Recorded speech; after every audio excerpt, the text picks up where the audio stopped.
Hari Om. My name is Swami Bodhichitananda, and today I want to introduce to you the energization exercises of Paramahansa Yogananda. There are in all 39 exercises. I'd like to give just a brief introduction first. Originally I was a monk in Self-Realization Fellowship from 1987 to 1991. That is the organization founded by Paramahansa Yogananda, and he was authorized by Mahavatar Babaji to bring Kriya Yoga to the West. Later I came to India because I saw a photo of Swami Chidananda, the successor in Swami Shivananda's organization, successor of Swami Shivananda. He became the president, and I recognized him in the photo. So the head of Self-Realization Fellowship, Sri Dayamata, sent me to India, told me I should go meet him, and then I became a monk in Shivananda ashrams in Rishikesh. So originally I took Kriya Yoga from Brother Bhaktinanda, who was an advanced disciple of Paramahansa Yogananda, and I continued in the line of Kriya Yoga. When I came to India and was with Swami Chidananda, I told him I liked Kriya Yoga as my practice, and he gave me permission and blessings to continue, and also directed me to one Swami Gyanananda Giri, originally from Switzerland, an advanced Kriya yogi living in the Himalayas, and he has been my Kriya master ever since.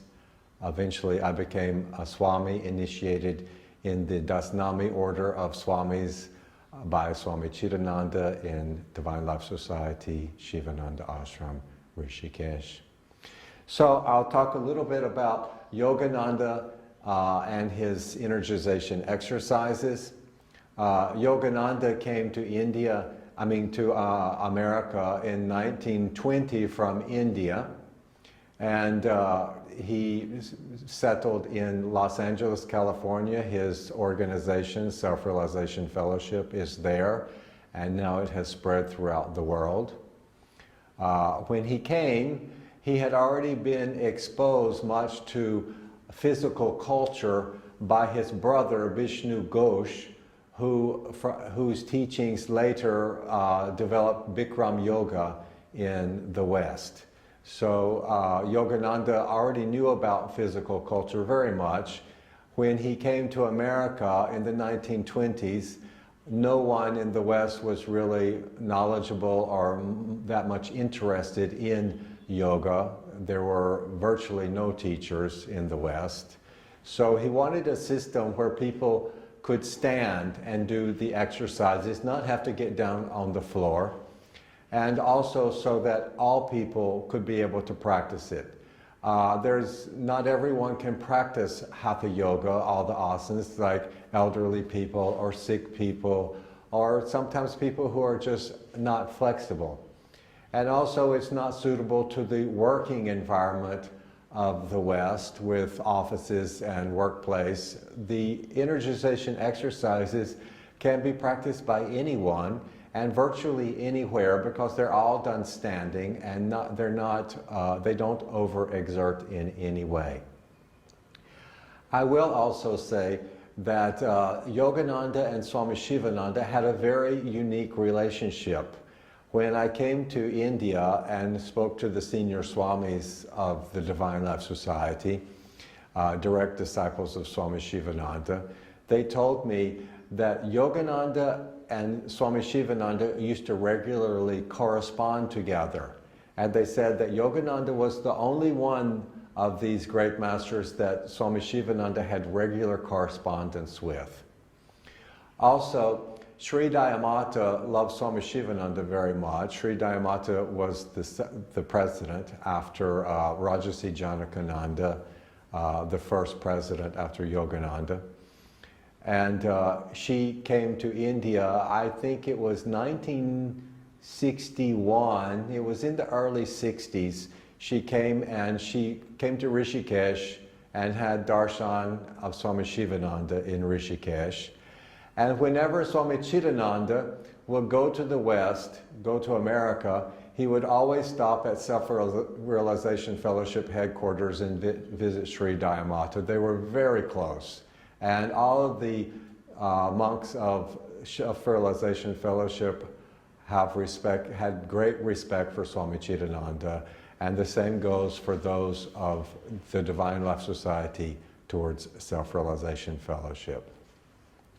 So Yogananda developed these exercises as a way to bring more prana into the system.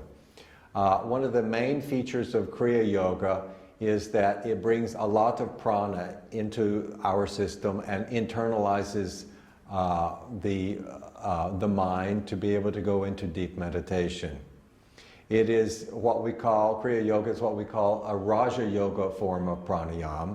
Hatha Yoga uses the physical manipulation of the breath, such as Nadi Shuddhana, Anuloma Viloma, for forcing the prana in the Sushumna to bring the consciousness up into the higher centers. In Raja Yoga Pranayama, we use the mind, the awareness on the prana to follow the prana, and by doing that, the prana naturally starts to stabilize and enter the Sushumna and move in harmonious ways throughout the body. The prana is, Yogananda said that the prana and the breath is connected to the heart and connected to the mind. So once we place the awareness on either the breath or on the mind to stabilize the mind, the others automatically slow down. So if we place our awareness on the breath or gain control of the prana starts to stabilize and slow down. The heart starts to slow down, and the mind slows down. So it's like we're going into the back door using the breath and the prana that supports the breath to gain control of the mind. This is the secret of Kriya Yoga and why Kriya Yoga is so powerful. So in the energization exercises, they're not actually Kriya Yoga, but they're exercises to get one ready to practice Kriya Yoga in sitting posture. So when we do the energization exercises, mostly we're tensing and relaxing various body parts and trying to visualize the prana coming in at the medulla oblongata. Yogananda says that in the Bible, it's talked about the mouth of God. He says this is the mouth of God where the life force comes in. And when we tense and relax a body part, we try to visualize the prana and feel the prana coming in through the medulla oblongata and directing it towards body parts. By doing this, we can gain great mastery over the prana and direct it to various body parts. Eventually, when you do this, you won't even have to do the exercises. If, for example, you're having a fever or lying in a bed, or just doing savasana, you can mentally direct the prana to various body parts for healing and relaxation.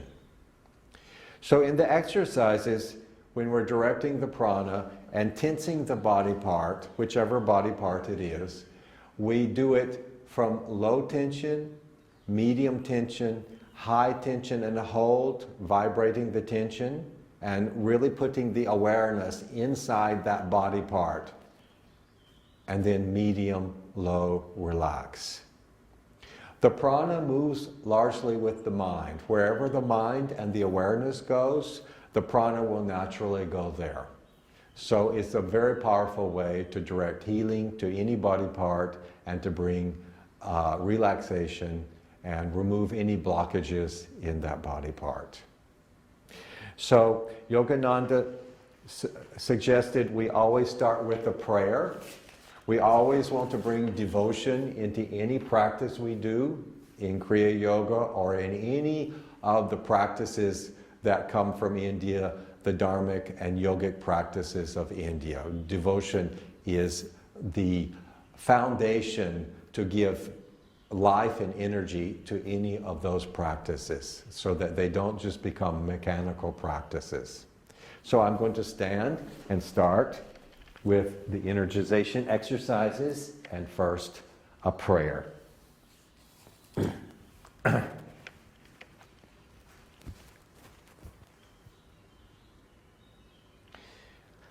Heavenly Father, it is Thou who dost directly sustain my body. Awaken within me conscious will, conscious health, conscious vitality. O eternal youth of body and mind, abide in me forever and forever.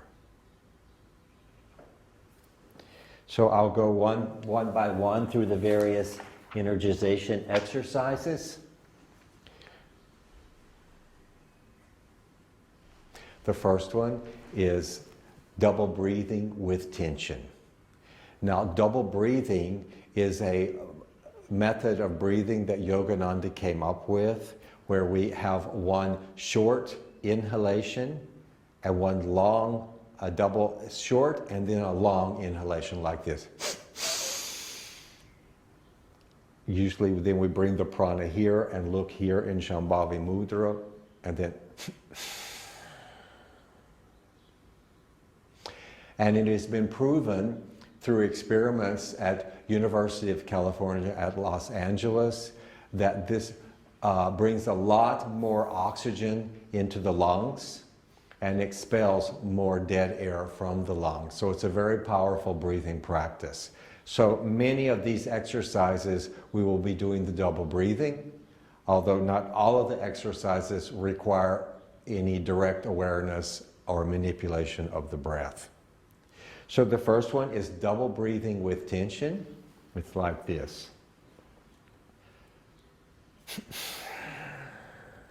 This is relaxed, and then gradually tensing the entire body and inhaling with double breathing. And then hold to a count of 3 with the awareness here, looking to see a diffuse golden light at the spiritual eye. Again, a count of 3 here with relaxation.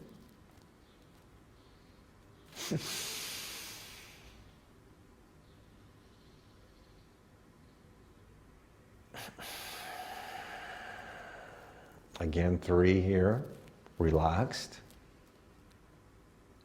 Tensing with double breathing. Low, medium, high, and hold. Medium, low, relax.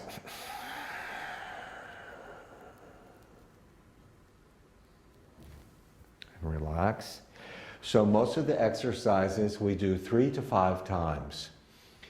Once you get used to the exercises, you can do them in 15 to 20 minutes. It is said you can do them in 15 minutes eventually. And it's recommended you do them twice a day, especially before meditation. But you can do them anytime and anywhere. I do them on airplanes. I do them sometimes standing in the line at the post office. Wherever you are, you're able to do certain of these exercises without anybody noticing. The next one is calf recharging or leg recharging. Shift your weight to the right foot, lift the left leg, and as you bring the left leg forward, the lower leg, you're tensing it, and then when it comes to the front, you relax and relax back. Tense, relax. Tense, relax. Tense, relax. Other side. Tense, relax. Tense, relax. Tense forward, and when you come to the front, relax and relax back. Okay. Ankle rotation, left foot. 3 to 5 times. Then reverse. Right side. Reverse.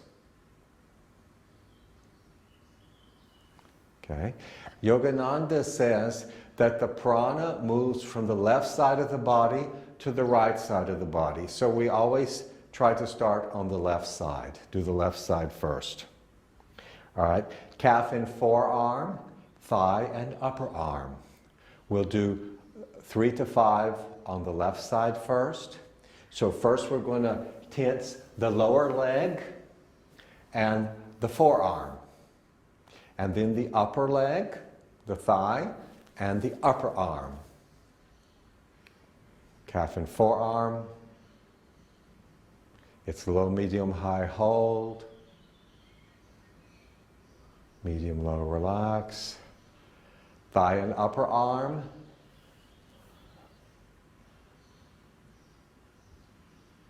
Medium, low, relax. Calf and forearm. It's good to learn to isolate the body parts at will and direct the awareness there. Medium, low, relax. And the prana to that body part. Do it 3 to 5 times. I'm going to the right side now, calf and forearm. Thigh and upper arm. Calf and forearm. Thigh and upper arm. Then we will go to both, calf and forearm on both sides. I'm not going to do the full amount just because I want to give you an introduction, and you do 3 to 5 each side, each exercise. Calf and forearm.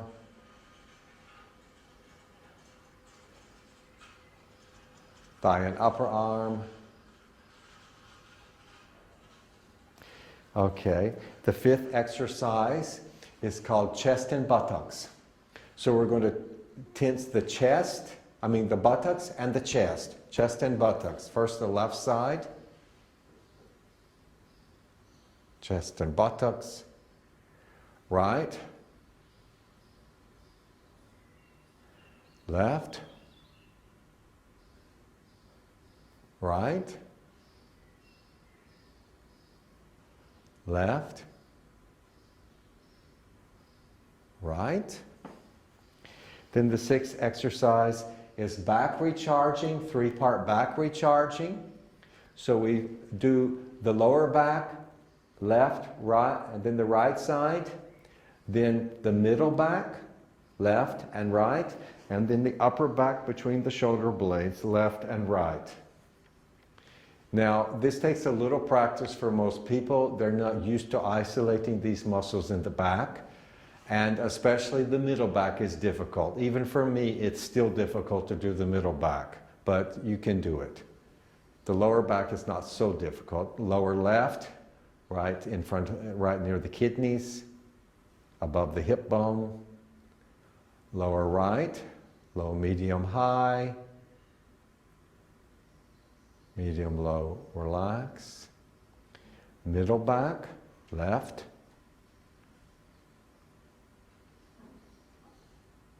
Right. Upper back between the shoulder blades, left. Right. You can do it 3 times total if you like. This one's number 7, shoulder rotation. Now, it's from the shoulders, not the elbows. So it's not like this, it's like this. You're really working these shoulders. So this really stays pretty much parallel to the floor. Do it forward first, and then reverse.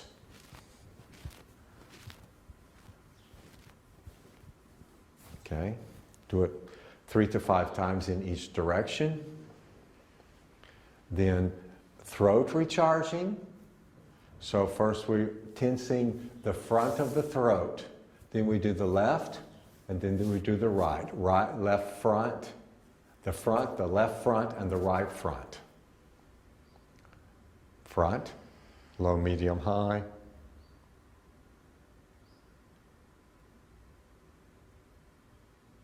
Medium, low, relax. Left side.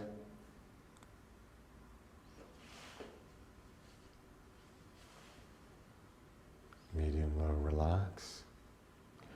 Right front.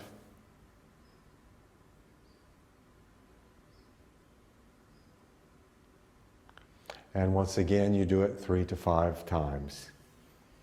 Okay, now we're doing neck recharging. We drop the chin in relaxation drop the head to the chin, to the chest, chin to the chest in relaxation. Then as we come up, we're tensing the neck. When you get to the top, relax it and drop again. Tense, relax and drop. Tense, relax and drop. Okay, neck rotation. We do small circles and we keep a little bit of tension to give support to the neck. The neck is very delicate, so you want to be careful with your neck. So it's first small circles with a little bit of tension. Reverse.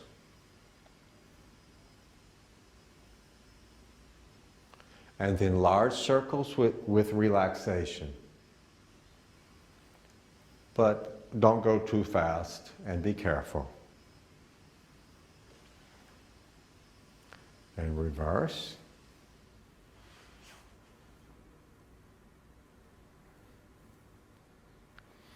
All right, then we do number 11 is spinal recharging.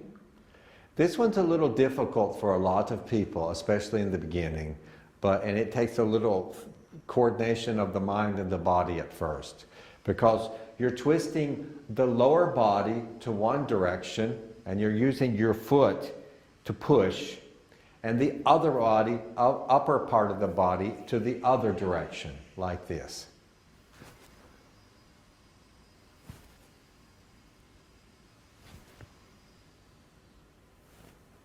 So I really use my foot here to push the lower body. Some people want to do this, but really I get a lot of pressure here using my foot.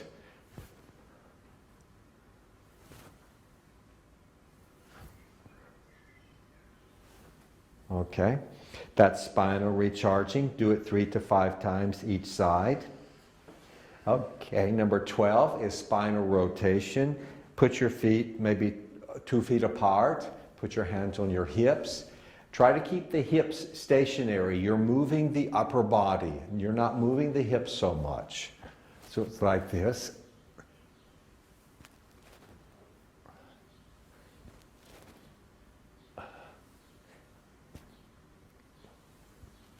And then reverse. Of course, as I told you, I'm doing them shorter. You can make them longer. Okay, number 13. Spinal stretching, side to side.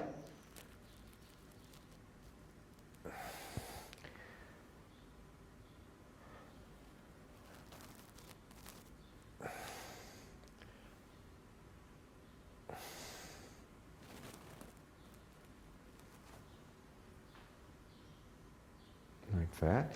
Number 14 is spinal adjustment.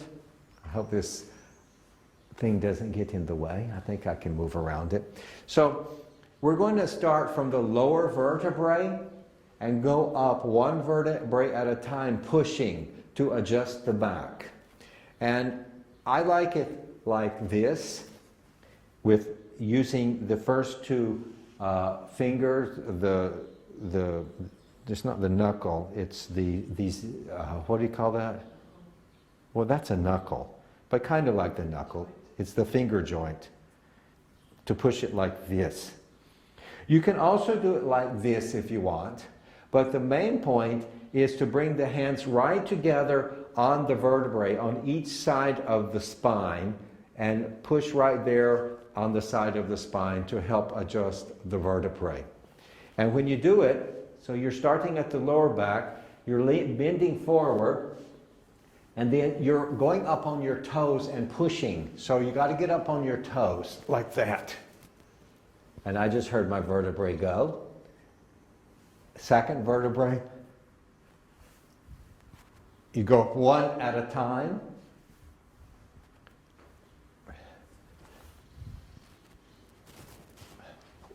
Go up as high as you can. I've never seen anybody could go to their neck, but go as high as you can. All right, that's number 14. Number 15 is upper spinal twisting. It's like this.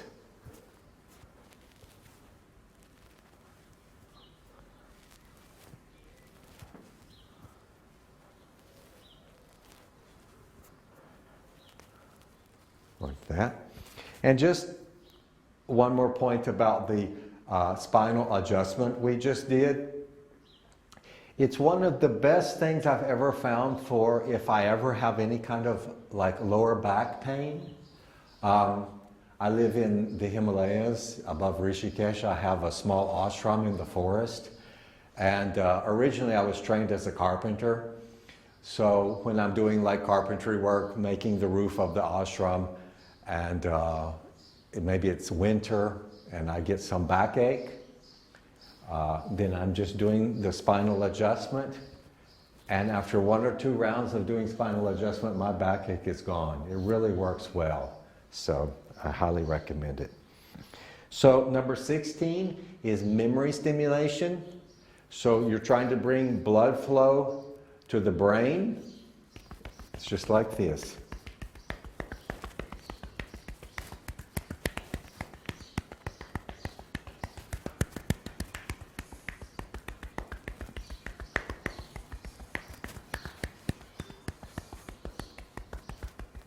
And then scalp massage, using the fingertips to massage the scalp in a circular motion.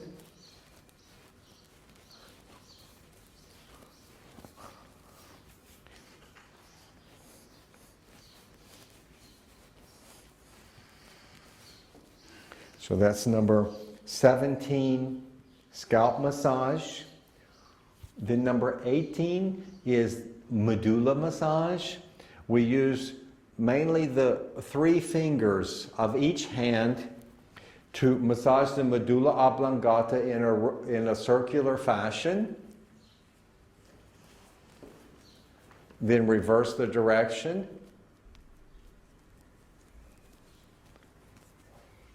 And then tense the neck and push with the 3 fingers of each hand into the medulla. As you're tensing the neck, push it back, and then relax and push it down, chin to the chest. And then come up and do it again. Circular motion, massaging with 3 fingers of each hand. Tense, relax, and push. Okay? Do it 3 to 5 times, just like the others. Then biceps recharging, number 19. Left side, low, medium, high, the biceps. Medium, low, relax. Right.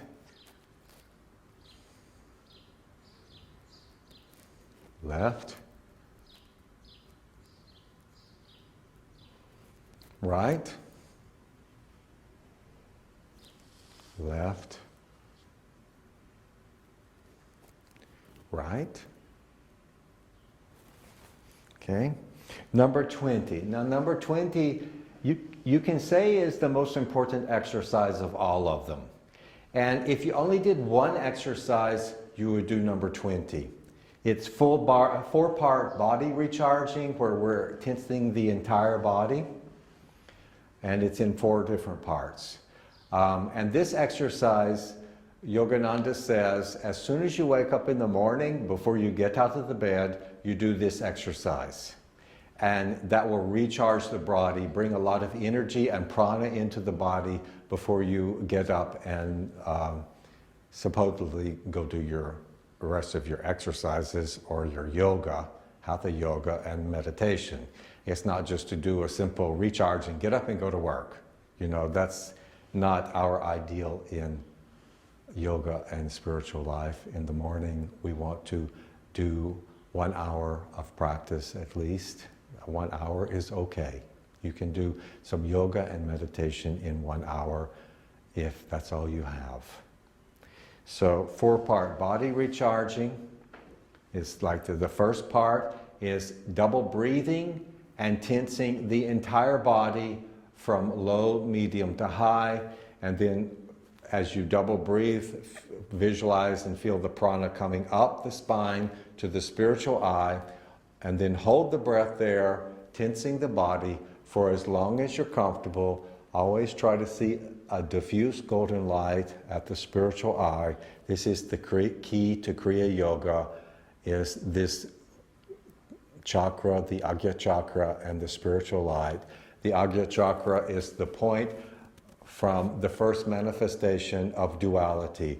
This is non-duality. This is Brahman. This is Ishvara, the first level of manifestation of the universe and of us. So this is the point where we most easily gain access in spiritual practice to the non-dual experience of being of that I am. All right, so we're going to tense, inhale with double breathing, bring the prana to here, and look here and hold. And then when we exhale with double breathing through the nose, we release the tension, medium, low, relax. So like this.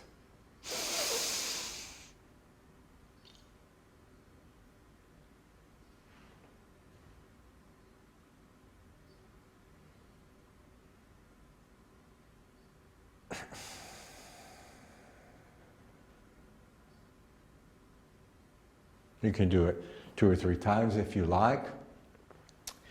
Then the next part, when we inhale, we're going to go 1 part of the body at a time, 20-part body recharging. We start with, of course, the left side, left foot. So left foot, low, medium, high, medium, low, relax. I have to do it a little fast for the video, so you should hold it a little longer. Then we go left calf, right calf, low, medium, high, hold, medium, low, relax. Make sure you put your awareness inside the body part and explore it and feel the prana moving to that body part. It's very important. Left thigh, then the right, then the left buttock, the right, lower abdomen, middle, upper, left hand. I'm doing it very quickly, just for demonstration. Right hand, left forearm, always low, medium, high, hold, put the awareness, medium, low, relax. Right forearm, and I have my eyes open because I want to look at you, but generally you keep your eyes closed, unless it's a balancing posture. Left upper arm,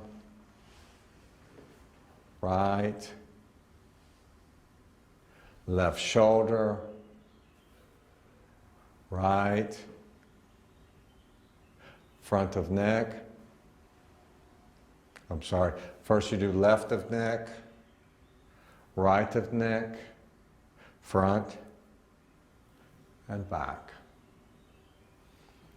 And then parts 3 and 4 of this whole exercise is part 3 is inhaling with double breathing and starting from the left foot to the right, going up until all of the body parts are tensed and holding the breath here, like we did before, but this time it's in a wave of tension until the entire body is tensed, like this.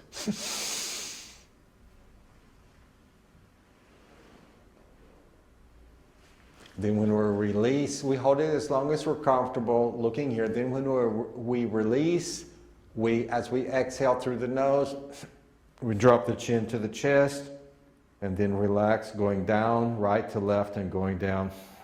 Complete the exhalation. So that's the fourth part, the exhalation. So my guru, Swami Bodhichitananda, he is originally from Switzerland, my Kriya master. He lives about an hour from Rishikesh. He walked to India in 1952 from Switzerland after reading autobiography of a yogi. And he joined Yogananda's organization in Calcutta and Ranchi in India, Yogoda Satsang Society of India. It's the sister organization of Yogananda's organization in America, Self-Realization Fellowship. And he told me that when he was in the ashram and he was in charge of the lessons, the Kriya Yoga lessons, that this exercise was the only energization exercise they had.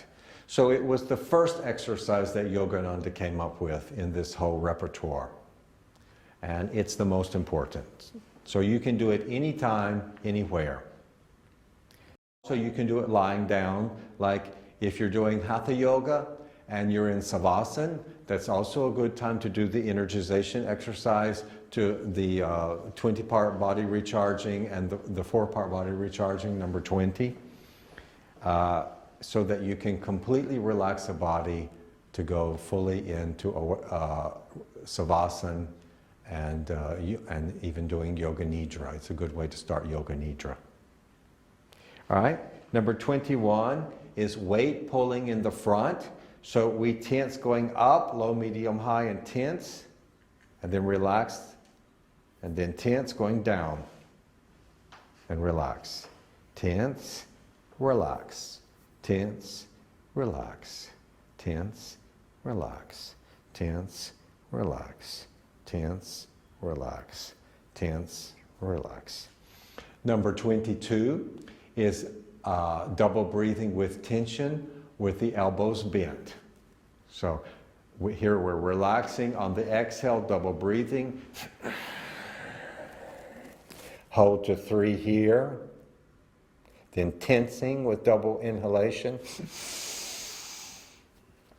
Hold the awareness here, always in Shambhavi Mudra, very, very important.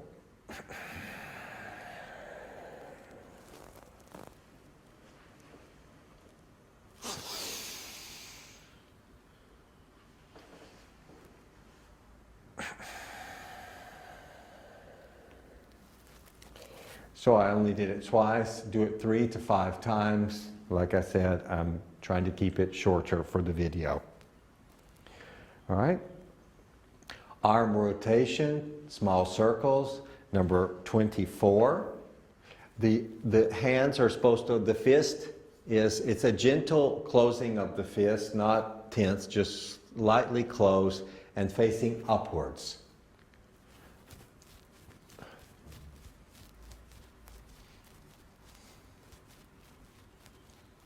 Reverse.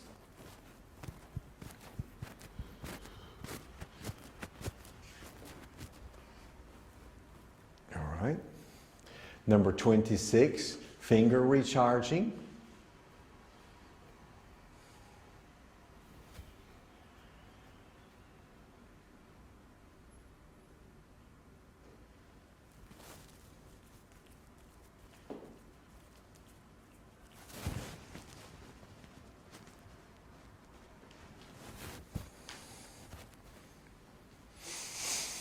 Number 27, 4-part arm recharging.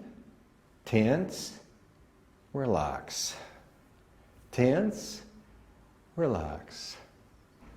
Tense, relax. Tense, relax. Tense, relax. Tense. And double breathing, go up on the toes and hold to a count of 3. Exhaling, double breathing. Tense, relax. Tense, relax. Tense, relax, tense, relax, tense, relax, tense.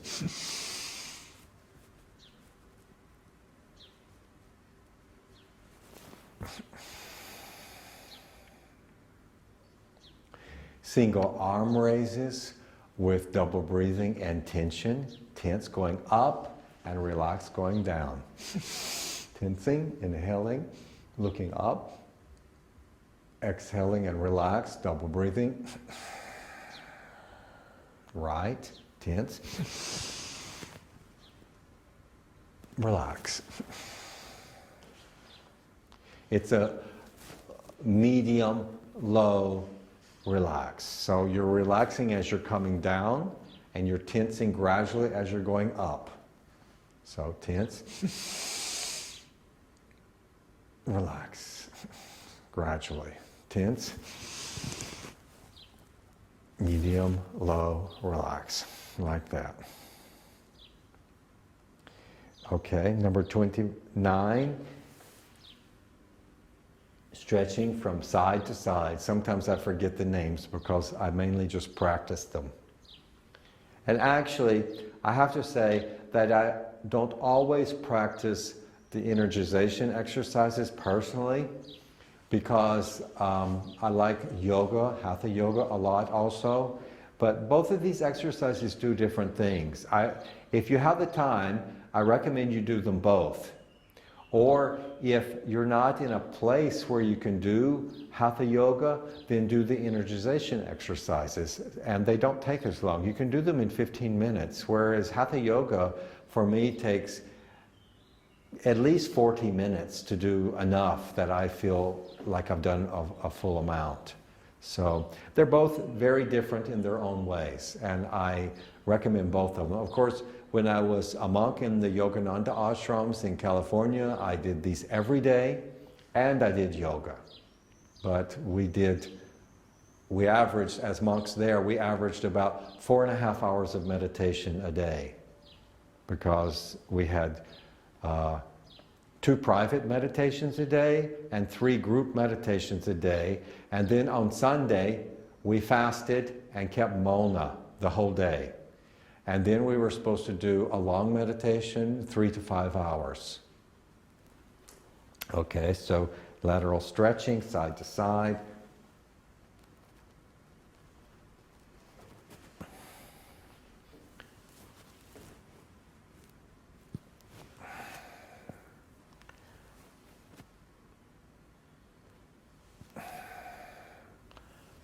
Like that.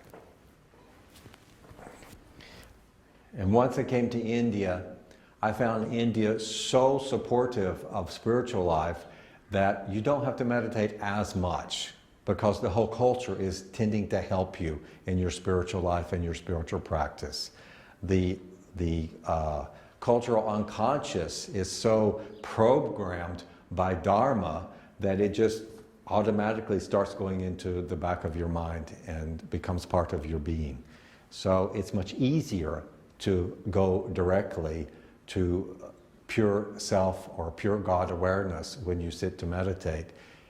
I feel in India, especially in the Himalayas and around Rishikesh and other holy places, whereas in the West there's so much consumerism and more materialism, and the culture is promoting more of a consumer type of culture. So you have to work a little harder to remember your own self, remember who you are and what you're doing in this life.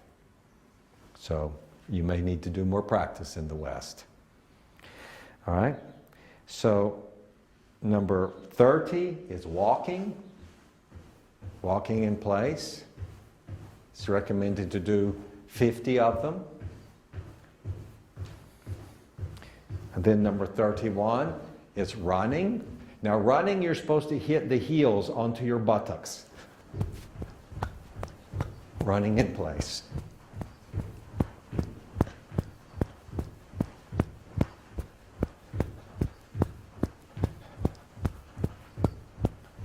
And walking, you should get your knees up a little bit, actually. Okay. Number 32 is fencing. Now fencing is when it's the opposite arm and hand forward, arm and leg forward. So I'm like exhaling.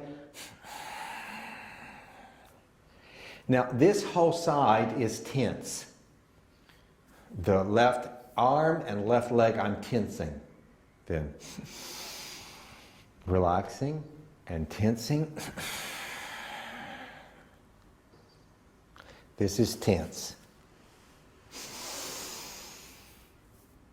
Left side tense.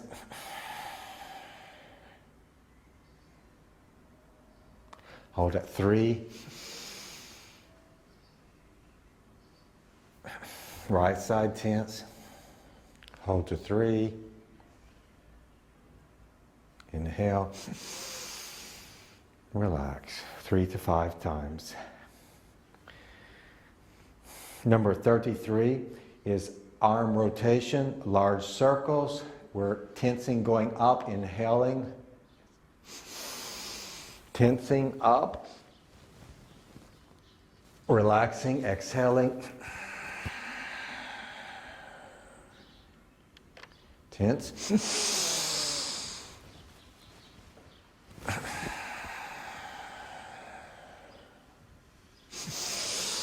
Of course, this low, medium, high, and hold, and medium, low, relax, and then reverse.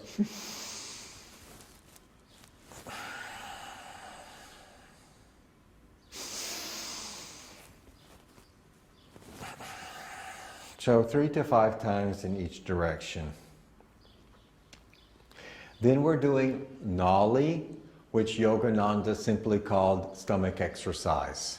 So I'm going to exhale through the nose, go down, and then I'm going to draw the stomach up into the chest with holding the exhalation out, and then massage it in and out. So the stomach's going in and out, up into the chest and out.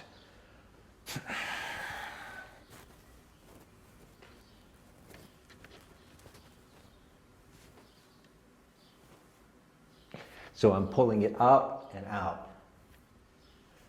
And then when you get tired, inhale with double breathing. Exhale, do it again, and hold the breath out.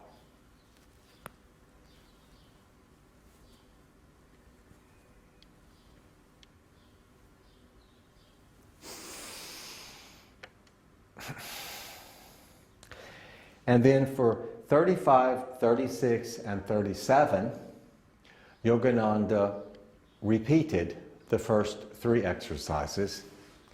And to tell you the truth, I don't know why, but he did, and we do it. So left side, leg recharging or calf recharging. 3 to 5 times, right.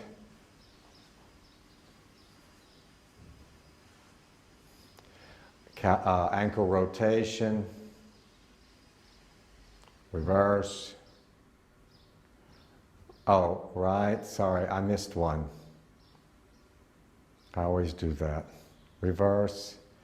So this is number 36 and 37. Go back to 35. 35 is number 1, the original one, double breathing with tension.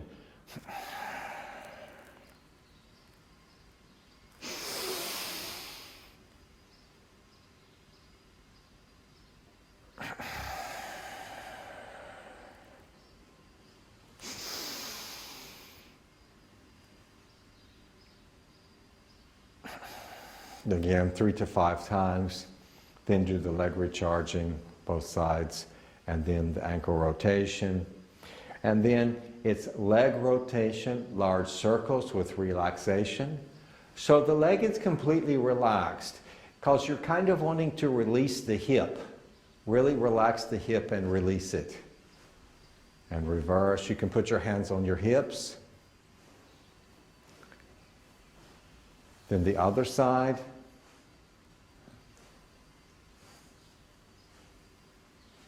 And reverse.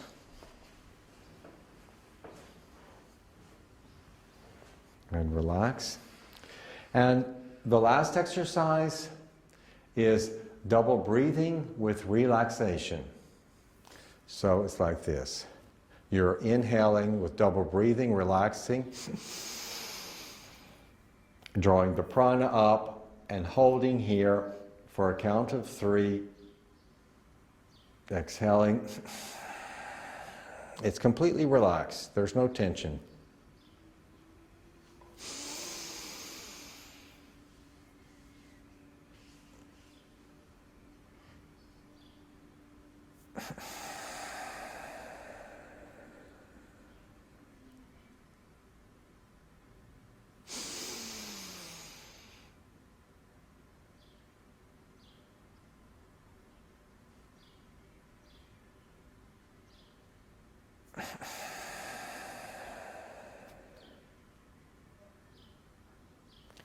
And then relax.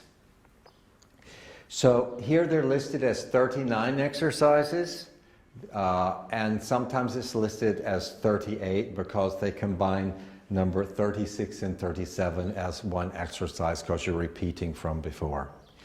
So then normally we sit to meditate, or we can do Mahamudra, and then like if it's in the morning, usually I would prefer to then sit and meditate and then do my yoga asanas after.